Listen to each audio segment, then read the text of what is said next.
자, 우리 입지론에서 상업 입지론이 제일 중요한데요.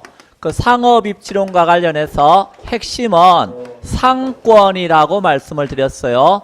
그럼 상권과 관련된 이론 좀 알아주세요. 그래서 제일 먼저 배운 사람이 크리스탈러란 학자예요. 그래서 크리스탈러는 중심지 이론을 통해서 뭐에 대해서 이야기해 주고자 했냐면 상권의 형성에 대해서 이야기해 주고자 했다. 그래서 상권이 성립하려면 여기 중심지가 뭐 하는 곳이라고요? 재화와 서비스를 생산하는 중심이 되는 장소를 중심지라고 그래요. 그러면 재화와 서비스를 만들어서 주변 지역에다가 제공하는 것이 중심지의 기능이 되겠습니다. 그러면 이때 중심지가 유지되기 위해서 필요한 최소 요구치가 있다. 뭐 이 말이 어려우면 짜장면집 생각하면 된다 그랬어요. 짜장면집이 유지되기 위해서는 최소한 주변에 몇 가구는 살아야 된다. 그리고 몇 가구와 이 짜장면집 이용해야 된다. 이게 최소 요구치입니다. 그럼 최소 요구치는 이 짜장면집 입장에서는요. 살아남으려면 적어도 무슨 이유는 벌어야 돼요. 정상 이유는 벌 수 있는 범위가 최소 요구치가 되겠죠. 최소 요구 범위가 되는 겁니다. 자, 그런데 이 짜장면이 맛있으면 저 바깥에서 또 짜장하고 시킨다 그랬죠. 그러면 짜장이 여기까지 도달한다. 이게 뭐였죠? 재화의 도달 범위입니다. 그러면 이렇게 되면 이 짜장면집은 장사 잘 되어서 망하지 않는 거죠. 그래서 최소 요구치보다는 뭐가 더 커야? 재화의 도달 범위가 더 커야 중심지가 계속해서 기능을 발휘할 수 있고 그러면 상권이 계속해서 형성된다 이 소리입니다. 자, 그리고 상권에는 큰 상권도 있고 작은 상권도 있었죠. 큰 상권을 뭐라고 썼다? 고차 중심지. 그럼 작은 상권은 저차 중심지. 이렇게 큰 상권 고차 중심지는 당연히 규모는 크겠죠. 예, 저차 중심지는 어때요? 규모는 작고 수는 많아요, 적어요? 적어요. 저차가 수가 더 많아요. 이렇게 이용 빈도는 어디가 더 높아요? 여기 이용 빈도는 여기가 더 높죠. 빈도는 여기가 높고 여기는 이용 빈도는 낮아요. 그리고 고차에는 주로 뭘 판다? 전문품 이런 걸 팔고 저차는 편의품 이런 거 나눠 팔더라.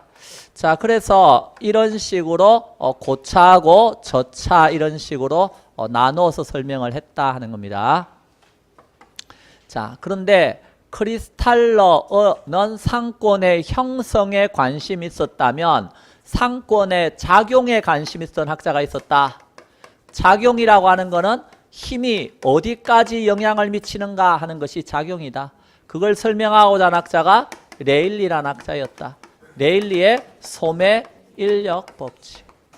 그래서 레일리는 이 소매 인력 법칙을 통해서 여기 A 도시가 있고 여기 B 도시가 있다 그랬을 때, 자, 여기 가운데 마을들이 쭉 있다.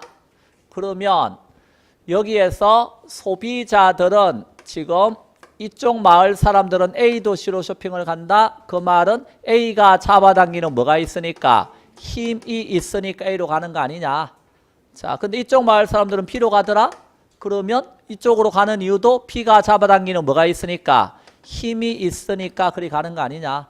자, 그러면 이때 A가 힘이 센가 B가 힘이 센가 하고 물어보면 뭐 해보면 된다?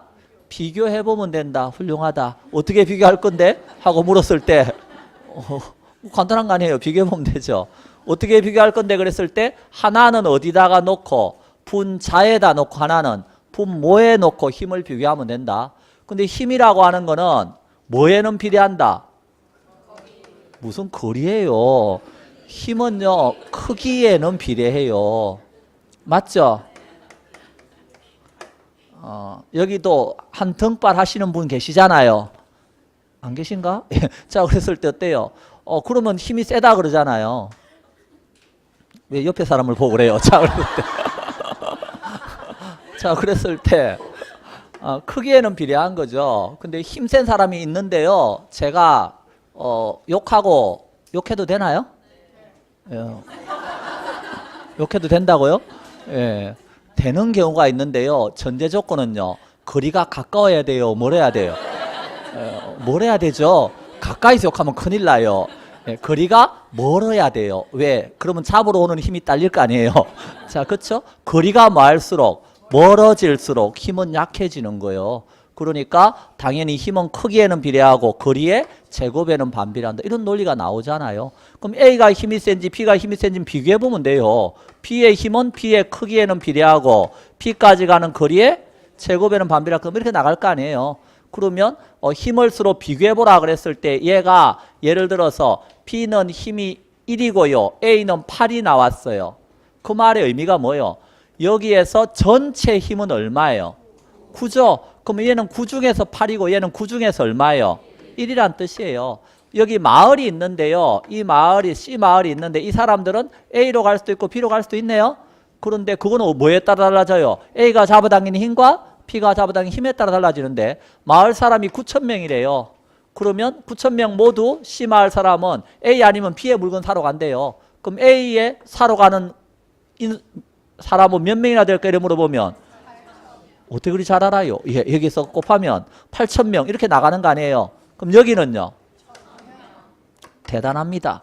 다 구할 줄 아네요. 이런 간단한 걸 알려줬다는 거요. 누가? 내일리가. 그럼 알았다 그러면 되잖아요. 요렇게 해서 몇 명이나 이리 갈까 이런 거 물어보면 계산 문제가 나오면 요렇게만 하시면 돼요. 근데 이번에는 요렇게 물어보네요. 어떻게 해요? A의 힘과 B의 힘의 크기가 같은 곳을 뭐라 그래요? 분기점이라 그래요. 힘의 크기가 같은 곳. 그러면 A의 힘과 B의 힘이 크기가 같은 곳을 찾으시오. 그럼 어떻게 하면 돼요? 찾으면 돼요. 대단하십니다. 어떻게 잘 알아요? 찾으면 되지고야. 어떻게 찾으면 돼요? 힘의 크기가 같은 곳이니까 우리 요거 하나만 알면 되잖아요. A의 크기에는 비례하고 A까지 가는 거리의 제곱에는 반비례하고 A의 힘은. B의 힘은요? B의 크기에는 비례하고 B까지 가는 거리의 제곱에는 반비례하고 이렇게 해주면 되잖아요. 그럼 여기가 같은 곳이니까 분기점이 되는 거예요. 또는 경계가 되는 거죠. 힘의 크기 같은 곳. 그런데 만약 B가 더 크대요. 그러면 경계는 큰 도시에 가까이 있을까요? 작은 도시에 가까이 있을까요? 작은 도시에 가까이 있다. 왜? 얘가 힘이 세니까 더 멀리까지 영향을 미친다는 거죠. 그래서 경계는 작은 도시에 가까이 있다. 이런 기본적인 내용을 바탕으로 해서 이런 경계 분기점을 구하시오. 이런 계산 문제가 나올 수 있어요. 그럼 요거 계산하려면 간단해요? 좀 복잡해요? 뭐가 복잡해요? 간단한데 이것도 어렵다고 하는 사람이 있으니까 컨버스라는 학자가 나타나서 분기점 모형 알려줄게 이렇게. 얼마나 쉬워요. 어떻게 알려줄 건데요? distance A, A로부터 분기점까지 거리는 여기부터 여기까지 분기점까지 거리가 있잖아. 요거 알려줄게. 요거는 분모에는 1 플러스 루트 A의 크기 분의 B의 크기 이렇게 쓰래요. 그 위에는요. A, B 사이의 거리 요거 쓰래요. 그러면 여기부터 여기까지 가는 몇 미터, 그러니까 몇 킬로 가는 분기점까지 거리가 딱 나온대요. 그래서 이렇게 해서 어때요? 여기 대입하면 답 나온다 이렇게. 시험장에 들어갔더니 컨버스의 분기점 모형에 따라서 A로부터 분기점까지 거리가 얼마냐 이래 물었어요. 시험장에 들어갔더니 내 머릿속에 지우개 돼가지고 이게 어때요? 싹 날아가지고 아무 생각이 안 나. 그러면 뭘 쓰면 돼요? 요거 쓰면 돼요. 요거 분기점. 뭘 3번을 찍으라고요? 어째 인생을 그래 살았어. 누가 3번 찍으라고 알려줬어요. 참네. 큰일 날 말만 하고 있네. 자, 그런 거 하지 마세요. 계산을 하세요. 자, 그래서 요렇게 해서 요거나 요거나 둘 중 하나는 생각하면 되는데 우리가 힘은 크기에는 비례하고 거리의 제곱에는 반비례한다. 요건 이제 알잖아요. 요거 뭐 알면 요거 요렇게 놓고 대입하면 된다 이거예요. 그런데 문제가 생겼어요. 무슨 문제가 생겼어요? 아, 얘 힘은 지금 A의 힘하고 B의 힘을 비교할 때 구매 중심점이 몇 곳이에요? 두 곳밖에 없잖아요. 여기 D도 있고 E도 있대요. 그러면 네 군데 힘을 비교하래요. 어떻게 비교할래요? 분자, 분모 다음에 쓸 데가 없잖아요. 이건 두 군데만 비교할 수 있잖아요. 맞나요? 그래서 네 군데, 구매 중심점이 여러 군데가 나오면 이 이론은 써먹기가 곤란해요. 그래서 등장한 게 누구예요? 허프가 등장해서 내가 알려줄게. 허프의 무슨 모형? 확률 모형이다. 그러면서 허프가 알려주는 거요. 뭘 알려준다는 거요? 여기 대도시 내에서 여기 소비자들이 있는데 허프는 소비자의 행태를 분석합니다. 행태를 분석하는 걸 무슨 분석? 미시적 분석이라 그래요. 이런 소비자의 행태를 분석해 보니까 소비자들은 주로 가까운 곳에 쇼핑하러 가는 경향이 있대요. 근데 루비통 가방 사러 갈 때는요, 거리가 멀더라도 뭐라고 말한다는 거요? 괜찮다 이러면서 막 이리로 쇼핑하러 가기도 하더래요. 그래서 소비자들은 가까운 곳 쇼핑하는 경향이 있지만 적당한 거리에 고차 중심지가 있으면 인근의 저차 중심지를 지나쳐서 이리로 쇼핑하러 가기도 한다는 거예요. 그럼 소비자는 특정한 상점에서만 쇼핑하러 가는 건 아니죠. 그러면 여기 구매 중심점이 여러 곳에 있을 때 여러분이 A 상점의 주인이다 그러면 뭐가 궁금해요? 우리 상점에 몇 명이 나올까? 쇼핑하러 올 확률이 궁금하겠죠. 그것은 어떻게 구하면 된다? 간단하다. 분모에는 소비자들이 이리로도 가고 이리로도 간다는 것은 각 상점마다 우리 상점에 오세요 하고 잡아당기는 힘이 있으니까 그리로 가는 거다. 그러니까 분모에는 전체 상점의 힘을 다 써라. 그러니까 A의 힘도 쓰고 B의 힘도 쓰고 C의 힘도 쓰고 D도 있으면 D도 쓰고 전체 상점의 힘을 다 쓰라. 그 중에서 A가 잡아당기는 힘만큼 그리로 쇼핑하러 갈 거다. 이렇게. 그러면 전체가 100인데 A가 50이다. 그러면 A로 쇼핑하러 갈 확률이 50%죠. 그것은 곧 A의 시장 점유율이 몇 %다? 50%다 하는 말과 같은 거다. 이렇게. 자, 그러면 이 경우에 그럼 A의 힘은 어떻게 구하면 되는데요? 아까 우리 배웠잖아요. A의 힘은 A의 크기에는 비례하는데 다만 레일리는 이 크기를 도시 단위로 따졌잖아요. A도시, B도시, 거시적 분석인데 여기는 미시적 분석이니까 매장의 크기 이렇게 따졌다는 거예요. 크기에는 비례하고 A까지 가는 거리에 제곱이 아니고 마찰계수에는 반비례한다. 요거는 1이 될 수도 있고 2가 될 수 있고 3이 될 수도 있는 거다. 왜? 소비자는 이 거리와 관련해서 똑같은 거리라도 전문품이냐 편의품이냐에 따라 마찰값이 달라진다. 전문품이면 마찰값이 작지만 편의품은 마찰값이 커질 수 있다. 똑같은 거리라도. 그리고 소비자는 무슨 거리가 중요해요? 물리적 거리보다도 가는데 시간이 얼마나 걸리냐, 비용이 얼마나 걸리냐, 이게 더 중요하다. 그래서 상대적 거리 개념인 접근성을 썼다 하는 겁니다. 자, 그래서 그런 면에서 차이가 있을 수는 있지만 원리는 일맥상통한다. 자, 그래서 요렇게 해서 요 정도는 알아두셔야 되겠다. 근데 그러면 A로 쇼핑하러 갈 확률은 뭐에 따라 달라지죠? A까지 가는 거리하고 크기하고 상점의 수, 상점이 더 생기면 A로 갈 확률이 줄어드는 거니까 요런 거에 따라 쇼핑하러 갈 확률이 달라진다. 따라서 허퍼는 대도시 중심지에서는 주로 무엇을 팔아야 돼요? 전문품 이런 걸 팔아야 사람들이 멀리까지 쇼핑하러 오더라. 마찰값이 적으니까. 그래서 선택된 품목을 찾아서 판매했을 때 상권이 형성된다 하는 확률 모형을 제시한 게 누구다? 허퍼 이론이 되겠다. 그러면 가장 기본적인 마인드는 이 세 사람 중에 한 사람 내용이 계산 문제로 나올 수 있다는 거요. 자, 91쪽에 거기 맨 밑에 18번에서 상업집지 선정 틀린 것 하고 물었어요. 상권이 다른 말로 뭐죠? 배후지가 되겠습니다. 또는 시장지역이라고도 합니다. 자, 상권마다 매매 간섭과 소비 간섭의 차이가 있고요. 2번 상업용 배후지는 고객의 사회적 경제적 수익이 높을수록 양호하고 배후지의 범위도 시간의 경과에 따라 가변적이다. 그러니까 상권은 계속 변하는 거예요. 세 번째, 배후지의 분석은 예상 매상고를 파악하는 입지 선정 활동의 하나입니다. 그래서 이 말은 맞다고 알아두셔야 되고요. 4번 레일리의 소매인력 법칙에 하면 XY 두 도시 사이에 거주하는 소비자에 대해서 두 도시가 미치는 영향력의 크기는 두 도시의 크기에는 뭐한다? 비례, 반비례 아니죠? 예. 5번 레일리의 소매인력 법칙에 하면 만약 X도시가 Y도시보다 크대요. 상권의 경계는 어디에 있다고요? 작은 도시인 Y도시 쪽에 더 가까이 결정됩니다. 자, 넘어갑니다. 자, 19번 레일리의 무슨 법칙? 소매 인력 법칙을 적용할 때 다음 같은 상황에서 가로 안에 들어갈 숫자로 옳은 것은 인구 7만 명인 뭐가 있어요? A 도시하고 42만 명이 뭐가 있다? B 도시가 있다. 그러니까 레일리 이론이니까 여기 인구 7만 명인 A 도시가 있고 42만 명이 뭐가 있어요? B 도시가 있는 거예요. 자, 있는데 그 A하고 도시 사이에 인구 5만 명인 신도시 뭐가 있다? C 도시가 있다. 인구가 몇만 명이라고요? 5만 명인 신도시 C 도시가 있대요.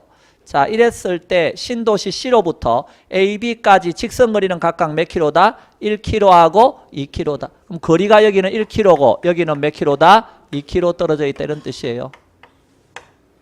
자, 이렇게 돼 있을 때 신도시 C의 인구 중에서 B 구매자는 없고 A하고 B에서만 구매 활동을 한다고 가정한다. 신도시 C의 인구 중에서 A 도시의 유인 규모는 몇 명이고 B 도시의 인구 유인 규모는 몇 명이다. 뭐 하면 돼요? 비교해보면 된다.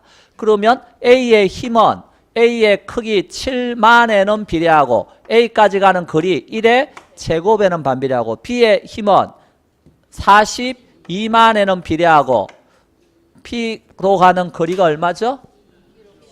2km인가요? 2의 제곱에는 반비례하고 이렇게 하시면 된다는 거예요. 그럼 안에 거 안에 거 곱하면 되죠? 그럼 얼마요? 42만 분의 위에는요. 47 28인가요?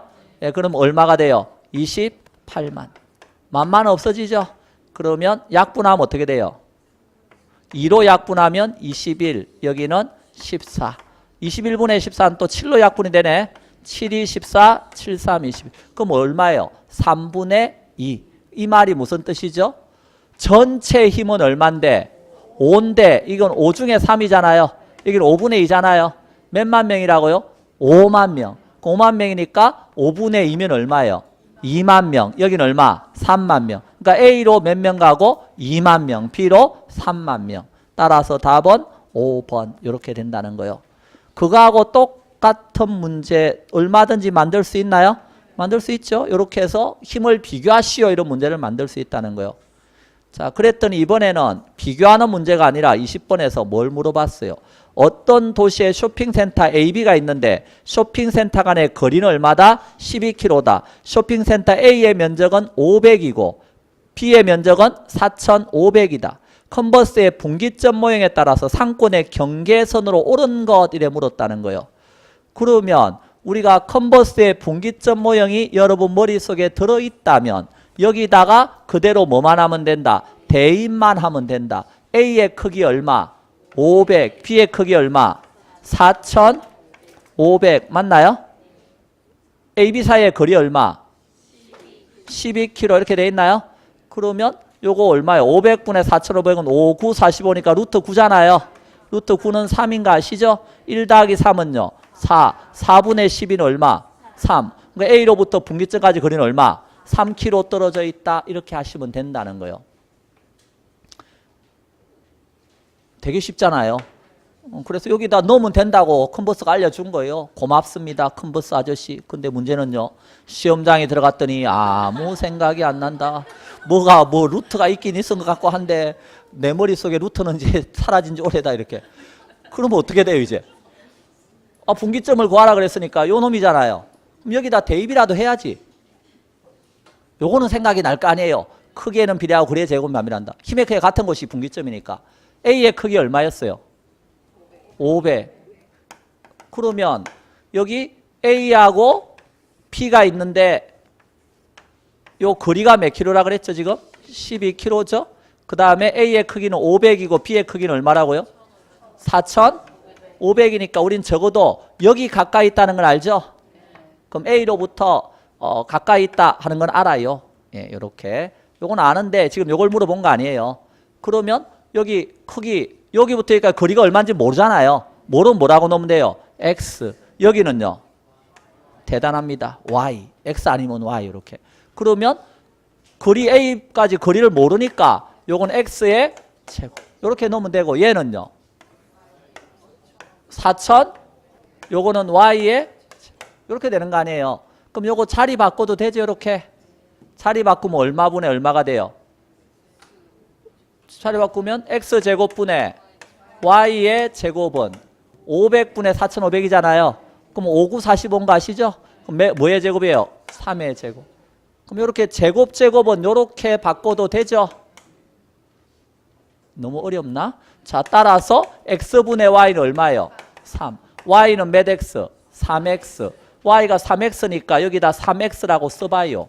그러면 다음은 몇 x예요? 4x. 4x는 얼마? 12. 그러니까 x는 얼마? 3. 4, 3, 10이니까. x는 이렇게 해서 3. 이렇게 구해도 된다는 거예요. 이러나 저러나, 그러니까 요거는 몇 번 왔다 갔다 해야 되잖아. 그거 머리 아프다고 컨버스가 어때요? 더 쉬운 식을 알려준 거요.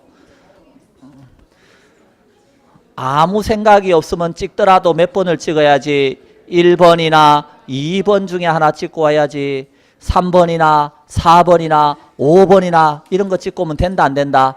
안 된다. 아셨죠? 왜? 작은 도시에 가까이 있으니까. 그래서 적어도 1번이나 2번 중에 하나 찍는데 우리는 1등 하고 싶으니까 1번 이렇게 찍고 오면 맞았다. 그래서 어때요? 합격 이렇게 해주는 거죠. 자, 그 다음에 21번 문제는 뭐에 대한 이야기예요? 이제는 인구 20만 명인 도시 인근에 대형 할인점 2개가 있다. 다음 자료에 의해서 어때요? 상권 분석 모형을 진행할 때 대형 할인점 A의 시장 점유율 및 이용객 수는 이렇게 물었잖아요. 마찰계 수는 2고 도시 인구의 80%가 대형 할인점 이용한다 가정한다. 자, 그러면 허퍼 이론이 나오면 무조건 분모에는 뭘 쓰라고요? 전체의 힘을 쓰는 거라 그랬어요. 그러면 물어본 게 뭘 물어봤어요? 대형 할인점 A의 시장 점유율하고 이용객 수잖아요. 그럼 대형 할인점 A의 시장 점유율은 아까 뭐와 같다고요? A로 쇼핑하러 갈 확률과 같다고요. 그러면 분모에는 뭘 쓰면 돼요?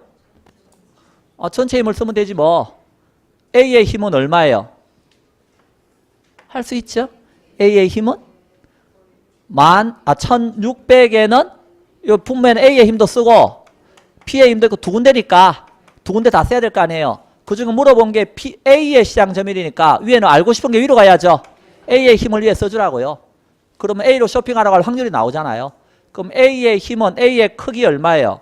1600에는 비례하고 거리가 얼마예요? 2인데 마찰계수를 2라고 줘놨죠. 그래서 2의 제곱은 얼마예요? 4. 2의 제곱에는 반비례하고 플러스 B의 힘은 5400에는 비례하고 3의 제곱에는 반비례하고.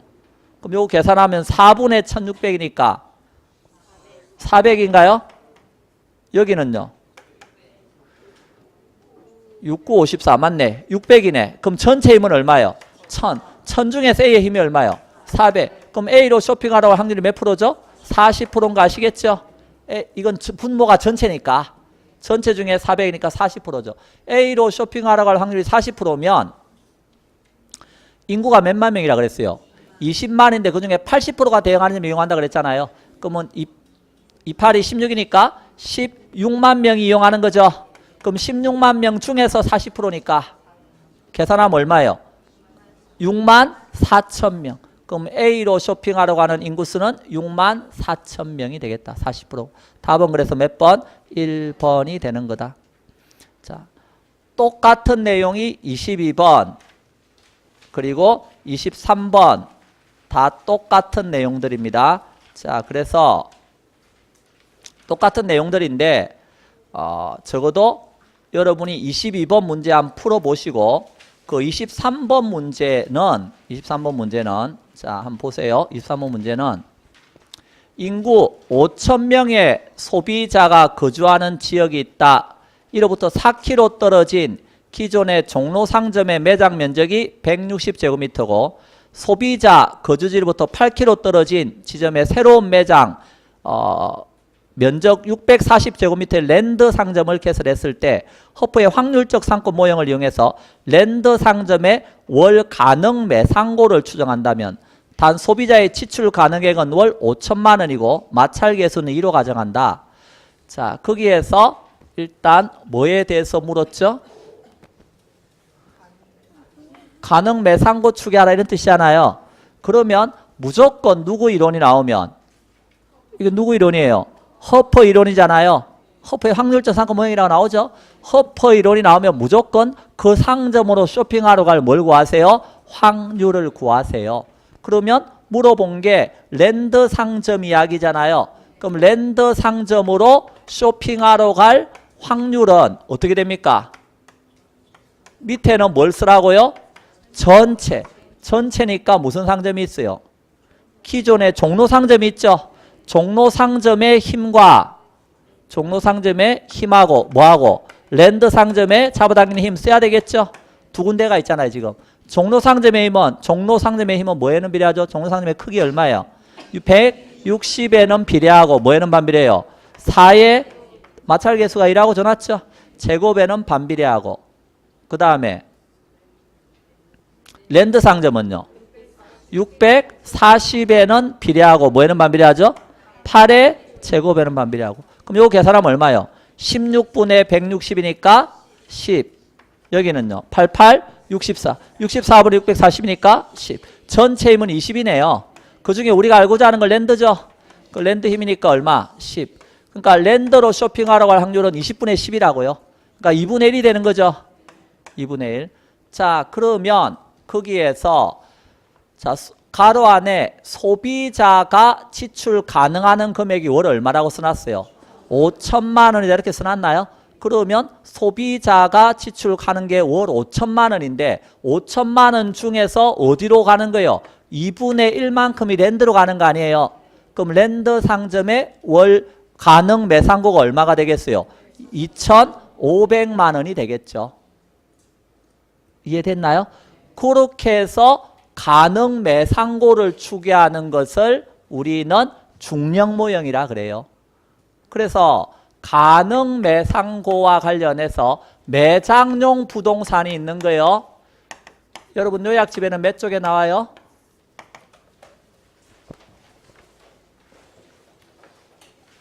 매장용 부동산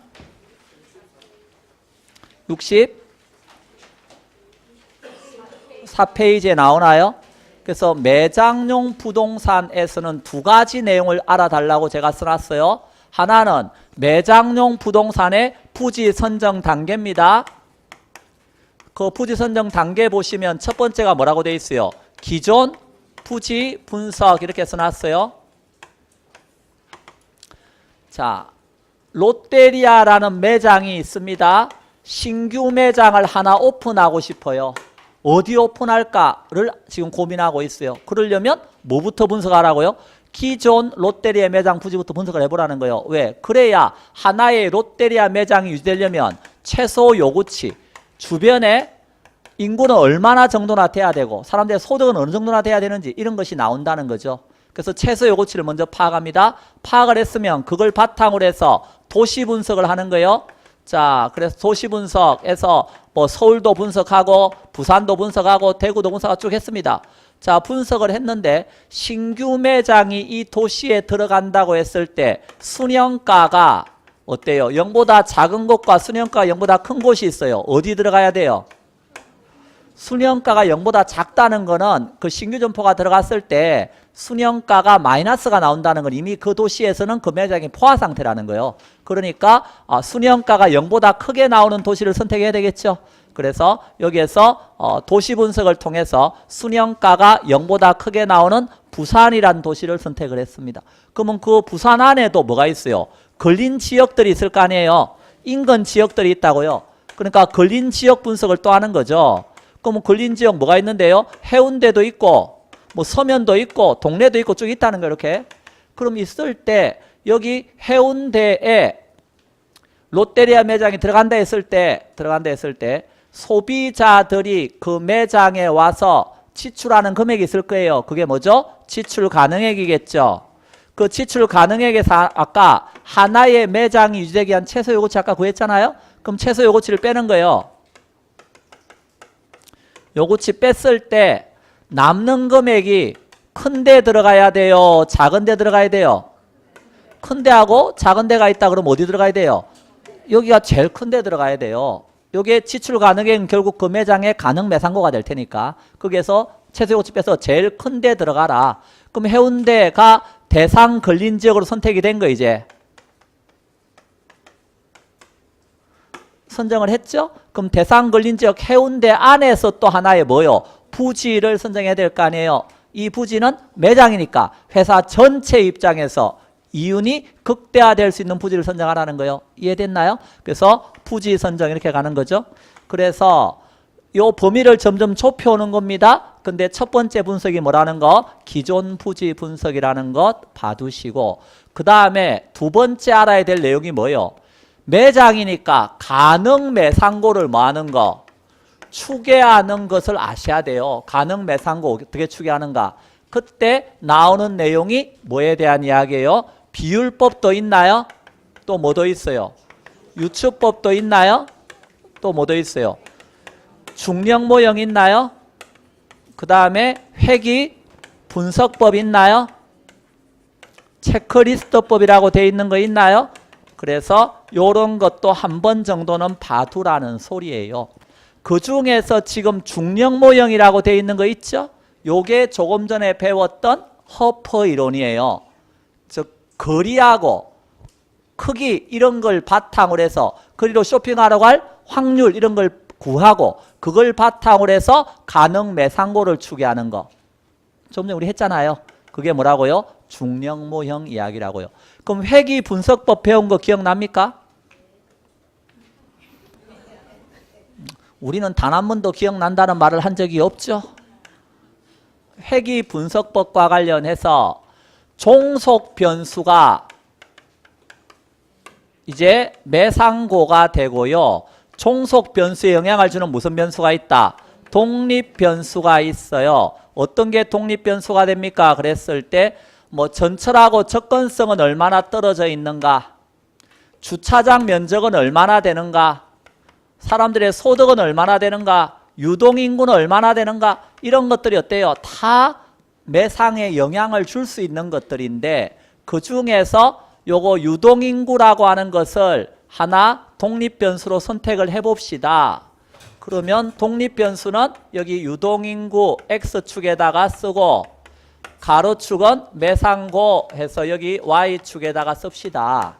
그러면 지금 우리가 알고자 하는 거는 신규 롯데리아 매장을 오픈한다고 했을 때 매상이 얼마나 나오는가 이게 알고 싶은 거 아니에요. 그러면 기존에 뭐가 있겠어요? 롯데리아 매장들이 쭉 있겠죠? A도 있고 B도 있고 C도 있고 쭉 있단 말이에요. 그럼 A에서 유동인구가 얼마나 되는지를 보라고요. A 매장의 유동인구는 10만 명인데 그게 보니까 매상고는 1억이 나왔다. 왜? 기존 매장이니까 알 수 있죠. B는 유동인구가 11만 명인데 보니까 뭐 매상은 또 1억이 나왔다. 근데 C 매장은 유동인구가 11만 명인데 여기는 1억 2천만 원이 나왔다. 그럼 이런 식으로 어때요? 점들이 계속 찍힐 거 아니에요. 분석을 해보면. 그러니까 점들이 이렇게 찍혔다고요. 그러면 여기 가장 가운데를 우리가 최소자성법이라고 쓰는데 가장 가운데를 통과하게끔 이렇게 선을 긋는 거예요. 요 선이 이제 회귀선이 되겠죠. 그래서 요거는 Y축이니까 Y는 A 플러스 뭐가 되겠어요? BX 이렇게 된다고요.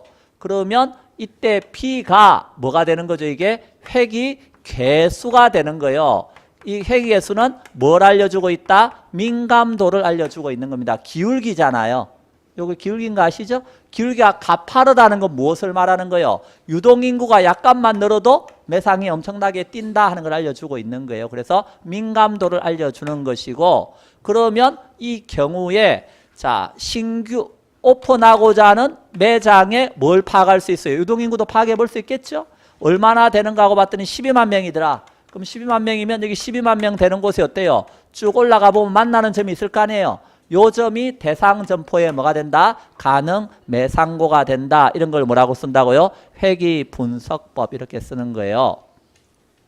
그 다음에 체크리스트법이라고 하는 것은 말 그대로 뭐 하는 거예요? 이거는 체크리스트는 점검표예요. 점검표. 그러니까 우리가 알고자 하는 건 신규 매장에 지금 매상이 얼마나 나올까 이게 알고 싶은 거 아니에요. 그러면 무슨 매장하고 비교해 보면 돼요? 기존 매장하고 비교해 보라는 거예요.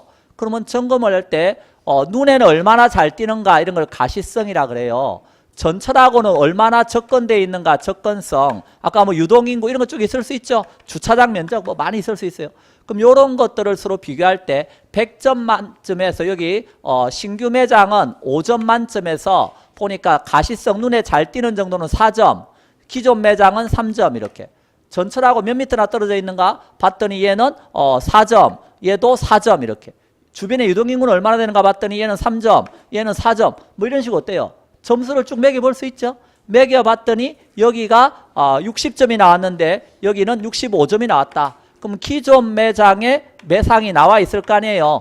1억 나와 있다. 그러면 요 매장하고 신규 매장을 비교했을 때 어때요? 요 점수가 지금 더 작네요. 그러면 1억보다는 적게 나올 것 같다. 이렇게 하는 것이 뭐다? 여기 나오는 체크리스트 점검표를 만들어 점검해 보는 거예요. 근데 요거는 엄밀하고 정치한 방법은 아니죠. 그래서 요거는 거기 뭐라고 써놨어요? 사전적이며 예비적인 수단으로서 보조적으로 활용되고 있다. 그래서 규모가 작은 이런 회사들에 주로 활용되고 있는 게 뭐다? 체크리스트법이다. 요약집에 그런 말 보입니까? 예. 자, 그런 것이고 유추법 말 그대로 유추하는 거고 이렇게. 자, 그러면 이제 그 23번 문제에서 그 의미에 대해서는 아시겠죠? 자, 가능 매상고 추계하는 걸 지금 설명해 드린 겁니다. 그러면 그 96쪽으로 와서 28번 문제를 좀 보시죠. 매장용 부동산의 부지 선정에 관한 설명인데 틀린 것 이렇게 물었잖아요. 자, 28번 문제를 보는 겁니다. 거기 1번에서 부지별 가능 매상고를 비교해서 입지 가능한 대안부지를 선택하는데 대안부지의 가능 매상고는 거래 지역의 크기라든가 접근성, 소비자의 지출 가능행, 그 다음에 통행량, 시장 점유율 등 여러 요인과 밀접한 관련이 있다. 맞는 말이 되겠습니다. 2번 대안부지의 가능 매상고를 추계하는 방법에는 뭐가 있다고요? 비율법, 유추법, 중력모형, 회귀분석법 등이 있다. 맞는 말 되겠습니다. 3번 중력모형은 조금 전에 배운 내용입니다. 거리하고 질량이 다른 말로 뭐죠? 크기가 되겠습니다. 무게 이런 거니까.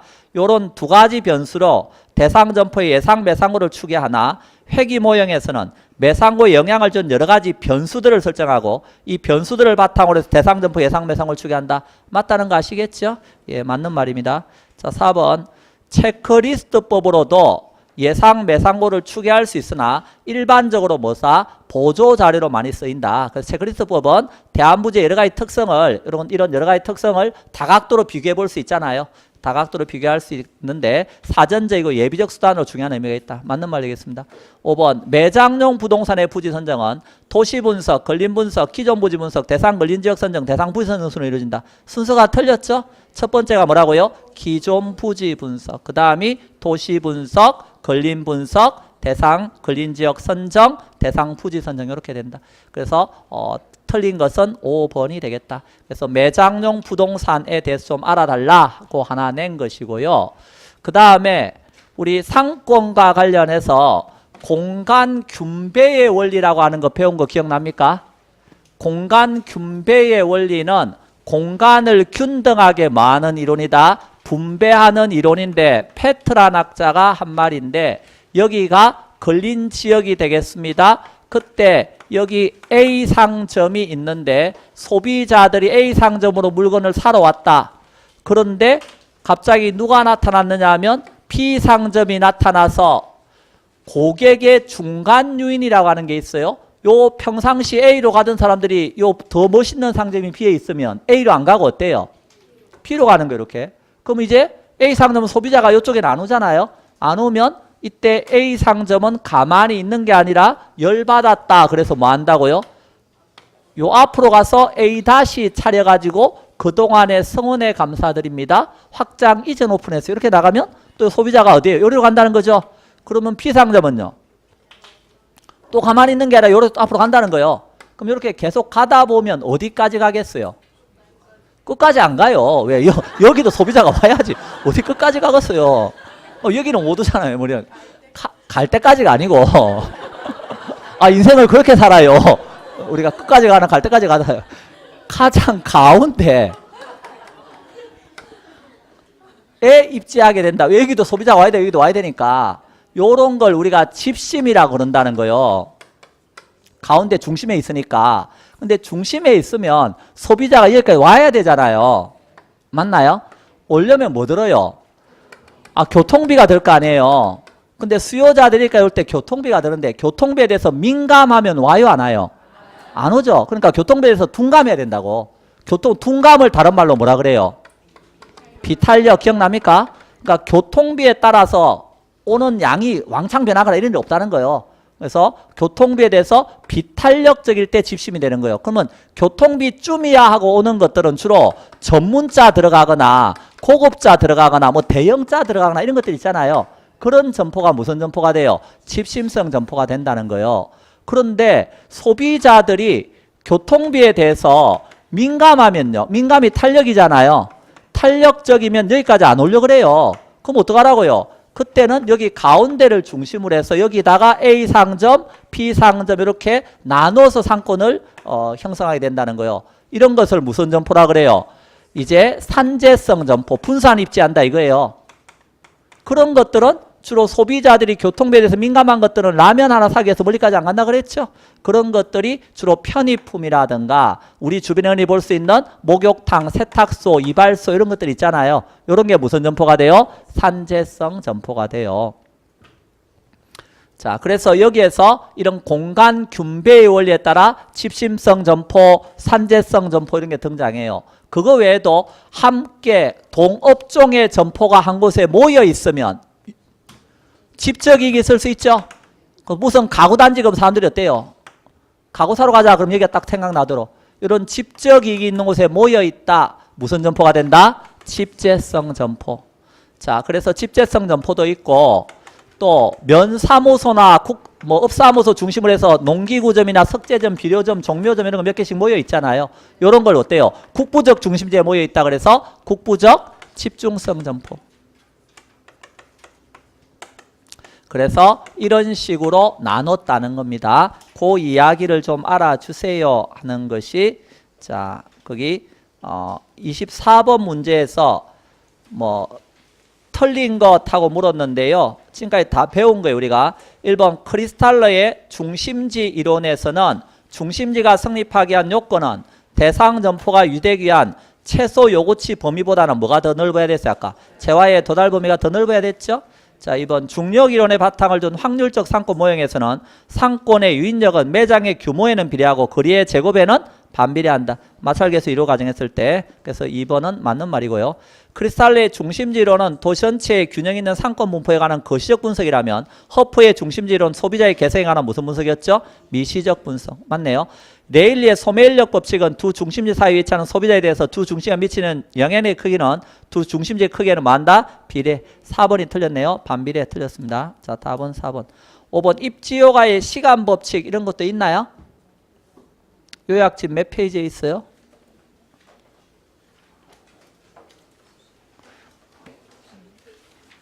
놀랍습니다. 62쪽에 있나요? 거기 줄도 쳐놓긴 했죠? 뭐 봐요. 없는 거 없잖아요. 다 있다니까요. 그래서 좋은 상업 입지는 투자한 자본과 노력에 대해 충분한 이익을 주긴 하는데 오픈하자 말자는 아니고 뭐 걸린다? 시간이 걸린다. 후보란 학자가 한 말이죠. 그래서 후보의 입지효과의 시간 법칙입니다. 그래서 입지효과의 시간 법칙은 좋은 상업 입지는 투자한 자본과 노력에 대해 충분한 이익을 주는데 개점하자 말자 즉각적으로 나타나는 것은 아니고 시간이 걸린다. 자, 다 있습니다. 틀린 것은 4번. 25번 공간 균배의 원리 옳은 것 1번 공간 균배의 원리란 경쟁관계에 있는 점포 상호간의 공간은 서로 균등하게 배분되는 경향이 있으며 수요의 교통비 탄력성이 적을 경우 교통비 탄력성이 적다 이게 뭐요? 비탄력이란 소리죠. 이해됐나요? 예, 그래서 비탄력적이면 두 점포는 뭐 한다 그랬어요? 집심한다 그랬잖아요. 교통비 탄력성이 적은 거니까 비탄력적이면 집심이죠. 1번 틀렸네요. 2번 공간균배 원리에 따라 점포는 집심성, 집재성, 산재성, 국부적 집중성 점포가 있다. 2번이 맞네요. 3번 집재성 점포란 배우지 중심부에 입지하는 것. 이건 무슨 점포예요? 집심성 점포라 그래야 되죠. 배우지 중심부에 입지하는 것. 자, 그래서 요거는 집심성 점포 이렇게 말해야 되고요. 자, 그 다음에 4번은요. 소비자가 상품을 비교해보고 구입하는 선매품을 주로 다루는 점포로서 소비자가 비교할 수 있도록 한 곳에 모여있는 게 유리하다. 한 곳에 모여있는 게 뭐라고요? 집재성 점포입니다. 자, 5번 국부적 집중성 점포는 배우지 크기가 한정되어 있기 때문에 점포가 분산 입지해야 유리한 점포로서 그럼 뭐예요? 산재성 점포라 그래야죠. 구매 빈도는 높지만 구매 수에 따라 매출이익은 적다. 뭐 이런 것들 당연히 산재성 점포가 되겠습니다. 자, 그래서 옳은 답은 2번. 자, 26번. 우리가 선매품이 뭔지 아시죠? 고를 선자라 그랬어요. 그래서 품질이나 디자인으로 비교해서 사는 물건이 선매품입니다. 근데 1번에서 고객이 상품의 가격에 크게 구애받지 않고 브랜드나 품질이 높은 제품을 전문적으로 취급하는 점포. 뭐예요 이거는? 전문품입니다. 그래서 이거는 선매품이 아니고 전문품이고요. 자, 2번 일회용품, 잡화점, 동업종의 소매점, 제과점 이런 건 무슨 점포라고요? 세탁소 이런 거는 산재성 점포입니다. 3번 집재는 동업종의 점포 한 곳에 모여있는 게 유리한 거. 집심은 배우지 중심부 집심이니까 모이는 거. 농기구점, 석재점 이런 거 나온 거 뭐라고요? 국부적 집중성 점포. 자, 넘어갑니다.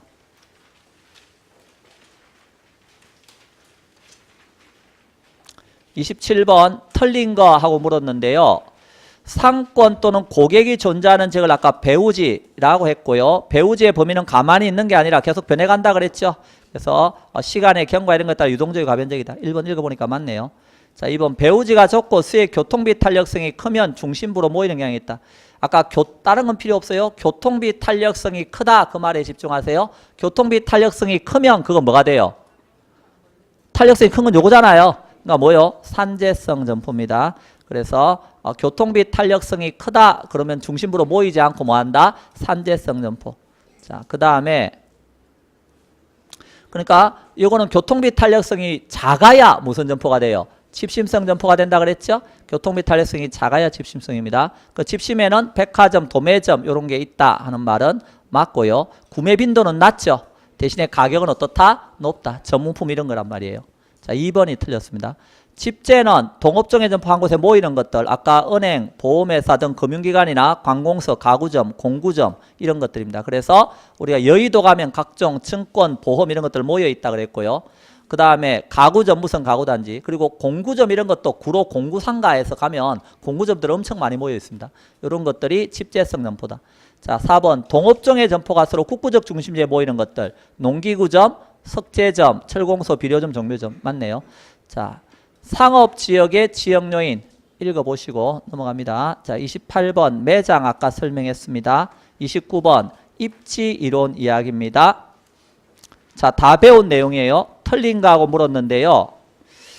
자, 1번 크리스탈러는 재화의 도달 거리하고 최소 요구치의 관계를 통해서 도시의 수와 규모, 분포 등 기능을 설명했습니다. 중심지가 성립하려면 최소 요구치의 범위가 재화의 도달 범위 내에 있어야 됩니까?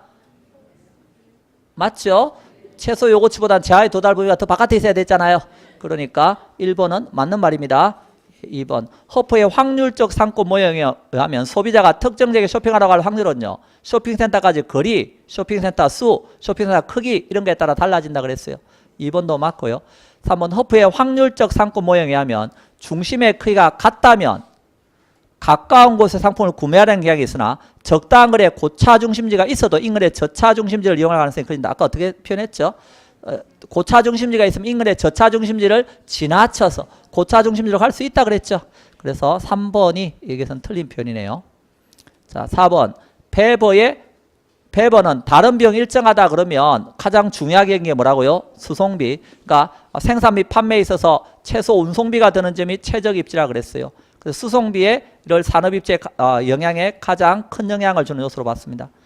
자, 5번 레시는 비용 최소화보다는 레시의 최대 수요 이론 기억납니까? 그래서 시장의 확대 가능성이 가장 풍부한 곳, 즉 최대의 수요를 창출할 수 있는 곳이 최적 공장입니다. 자, 틀린 것은 여기에서는 3번이 되겠습니다. 예.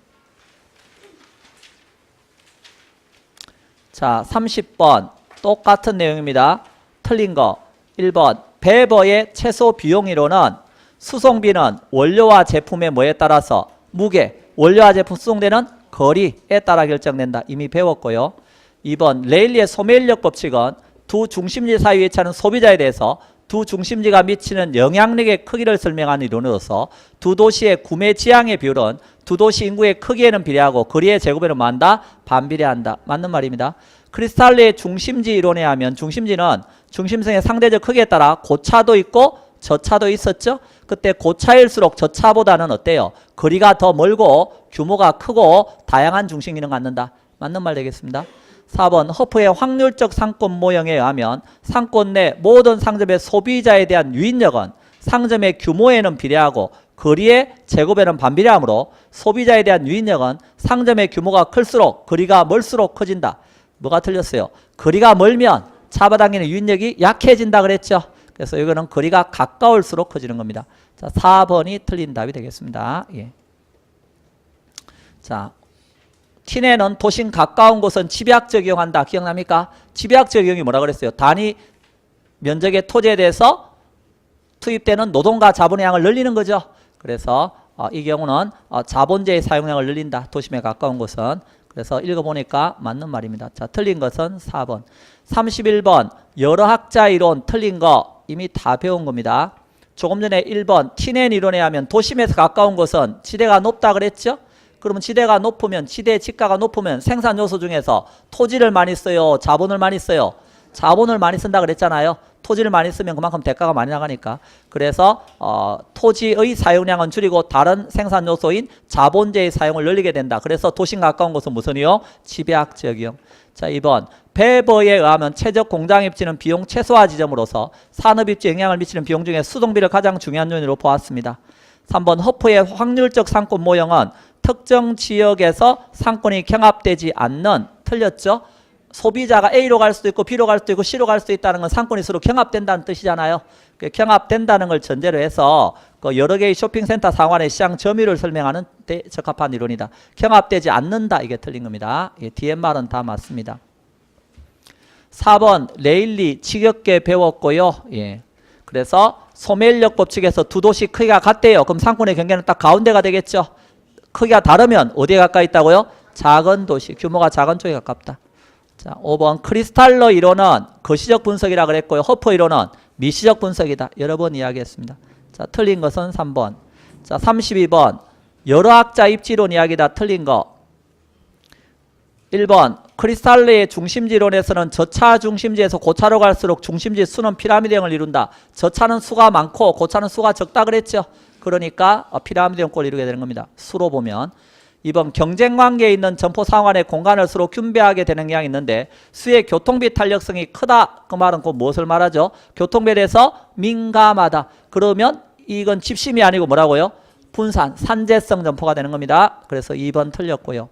자, 3번 티네는 중요하게 여기가 수송비라 그랬죠. 그래서 거리에 따른 수송비에 따른 동심원 지대 모형을 제시했다. 자, 3번은 맞는 말이 되겠습니다.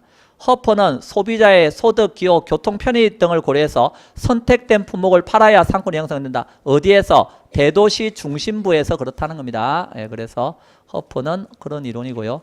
5번 베버는 수송비, 임금, 집정력 중에서 뭘 가장 중요하게 여겼다? 수송비.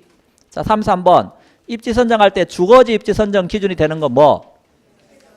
쾌적성. 너무 쉬운 말이죠. 예. 잠깐 쉬었다가 34번 보겠습니다.